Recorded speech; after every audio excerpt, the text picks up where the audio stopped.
I think he made a mistake when he said that. It's just incorrect information.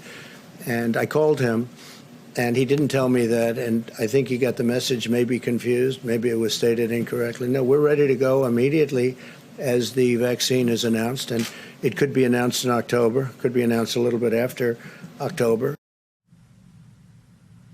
Well, that didn't take very long. Donald Trump attacking his CDC director, Robert Redfield, who said in sworn testimony today before the Senate that a vaccine would not be distributed widely in this country until the second or third quarter of 2021, which is exactly 1 year from now.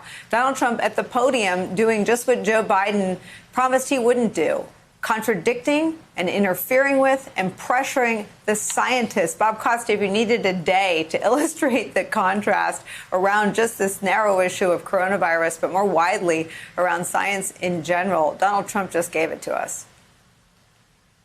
And Dr. Redfield is actually a major character in Bob Woodward's book, someone who was highly alarmed about what was coming out of China, trying to sound the alarm inside of the administration, according to Woodward's reporting.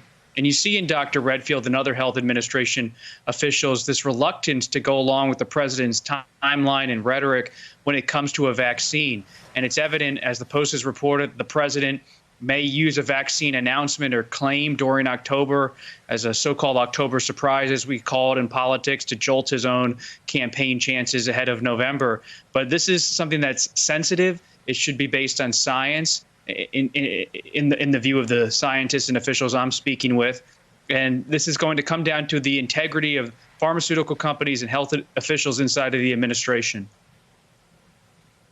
I mean, Eddie, I think this should be handled by the scientists in the view of anyone that's going to stick their arm out and get injected. Certainly anyone that's going to take their kid to a pediatrician and have them vaccinated. I mean, what is he doing? He's at 26% credibility, which represents a fraction of his own base. He's at less than 35% approval on coronavirus, and he is today contradicting his own CDC director on the timing of a vaccine. Nicole, I think we ought not to dance around this. We ought not to treat it as if it's a reasonable claim. He's doing what he knows to do. Donald Trump will run past 20 truths in order to tell one lie. So he's lying. That's my default position when it comes to this question.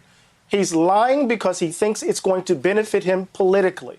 And we need to treat that utterance for what it is. And I think you were talking about this in an earlier segment. We got to understand this guy has no shame. And so if he doesn't have any shame, he will lie through his teeth at the drop of a dime. And we need to treat him as such and accordingly. Eddie Glaude, Bob Costa, two of the best of the best. Thank you both for spending some time with us. Hey there, I'm Chris Hayes from MSNBC. Thanks for watching MSNBC on YouTube. If you want to keep up to date with the videos we're putting out, you can click subscribe just below me or click over on this list to see lots of other great videos.